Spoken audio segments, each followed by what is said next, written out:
Unboxing time. So, ayun na nga. Nakapindol. Thanks. Finally, dumating na siya. Kahapon pa siya dumating, pero ngayon ko lang siya i-unbox. Gusto ko magawa ng content. Alam ko na rin naman yung laman nito, pero wala.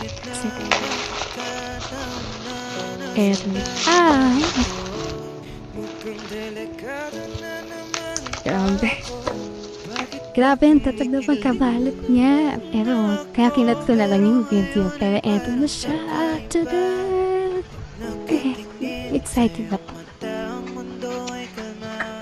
Nabudol ako sa live selling ni Bricks. Hindi ang ganda. Ganda yan. Sadya ko nga kung kasama. Actually, may tumbler na ako. Ibang brand, syempre. Pero, wala. This one's different kasi natuwa ako dun sa seller. Ganon. Gusto ko kasing dagdagan din yung tumbler.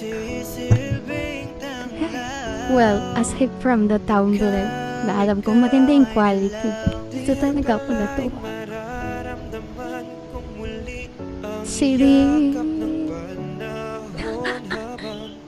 Sobrang cute nila. As in, sobrang cute talaga. Isa din talaga sa na-excite ako ma-receive eh. Kasi natutuwa ako sa kanila. Si Chiquita is right sa love life. So, kiligin na lang tayo sa love life ng iba. Ganun. But in fairness ha, hindi siya print. Yung signature ni Bricks, hindi siya printed. Nag-sign talaga siya.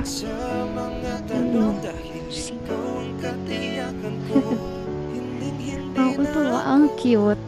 Tapos yung sobrang cute. Pero even before pa na naging